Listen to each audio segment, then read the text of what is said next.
Salam. Bugün birinci hissə test topluluğunda səhifə 92-də yerləşən 27-ci sualın izahını verəcəm. Şərti görürsünüz. Deyir ki, bu tənliyin sonsuz sayda kökü var. Bu şərtə əsasən 7n bölünsün m üstəgəlsin n ifadəsinin qiymətini tapın deyir. M və n isə parametrlərdir. Əvvəlcə şərti köçürdüm. M kvadratı x üstəgəlsin 7 bərabərdir 2m çıxılsın n kvadratı x üstəgəlsin 7x. Belə olduğu halda x-ləri bərabərliyin bir tərəfinə keçirdirik, ədədləri isə bir tərəfə keçirdirik. M kvadratı x üstəgəlsin n kvadratı x çıxılsın 7x bərabərdir 2m çıxılsın 7. Şərtdə deyir ki, tənliyin sonsuz sayda həlli var. Sonsuz sayda həlli olması üçün a-da sıfıra bərabər olmalıdır. Yəni x-in əmsalları ümumilikdə sıfır olmalıdır. Bir də burada olan ədəd də sıfır olmalıdır. Yazaq. X-ləri mörtəzə xaricına çıxardırıq. M kvadratı üstəgəlsin n kvadratı çıxılsın 7x bərabərdir 2m çıxılsın 7. Həm bunu sıfıra bərabər edirik, həm də bunu sıfıra bərabər edirik. Bu bir qaydadır. M kvadratı üstəgəlsin n kvadratı çıxılsın 7 bərabərdir 0. M kvadratı üstəgəlsin n kvadratı bərabərdir 7. Bunu belə də saxlayıram. Daha sonra 2m çıxılsın 7 bərabərdir 0. 2m bərabərdir 7. Bunu da hər bir həddini 2-yə bölmürəm. Olduğu kimi saxlayıram. 2m bərabərdir 7. Burada mən görürəm ki, müxtəsər vurma düsturu düzəldə bilərəm. M üstəgəlsin n-in mörtəzə kvadratı düsturu.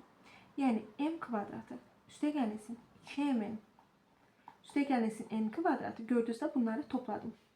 Bərabərdir 7 üstəgəlsin 7. O da 14 edir. Qısaca m üstəgəlsin n-in mörtəzə kvadratı bərabərdir 14. Yəni buradan da alırıq ki, m üstəgəlsin n bərabərdir kökdə 14 imiş.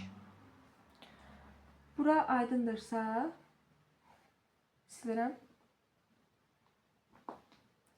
Aha. Əvvəlcə şərtləri yazaq. Bayaqki şərtləri 2m bərabərdir 7. M üstəgəlsin n bərabərdir kökdə 14. M kvadratı üstəgəlsin n kvadratı bərabərdir 7. Bizdən də istəyirdi ki, 7n bölünsün m üstəgəlsin n-in qiyməti neçədir? Yəni, baxın, bunu istəyirdi. M üstəgəlsin n məlumdur, lakin 7n məlum deyil.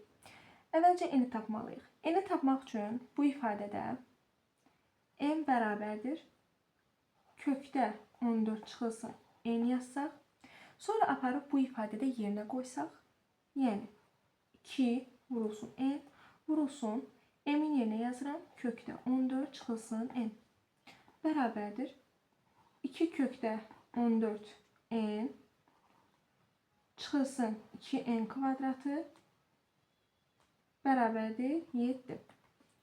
Hər bir həddini 2-yə bölək. Daha doğrusu hər bir həddini 2-yə böldükdən sonra bərabərliyin digər tərəfinə keçirdək ki, bu n kvadratının qarşısındakı mənfini yox edək.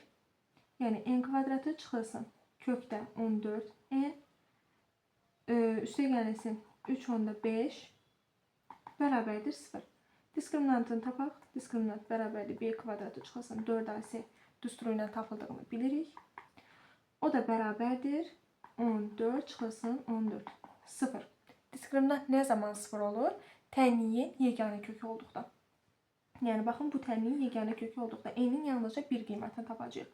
Və yaxud da 2 bərabər kökü var da deyə bilərik. N bərabərdir mənfi b bölünsün 2a düsturundan yazacağıq. Kökdə 14 bölünsün 2. N-in qiymətini tapdıq. Kökdə 14 bölünsün 2 aparaq. Burada yerinə qoyaq. Gördük mü? Aha.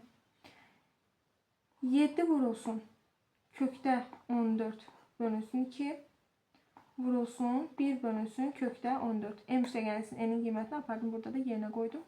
Kökdə 14'lər getdi. 7 bölünsün 2 tapdıq. O da bərabərdir 3/5. Cavab 3/5.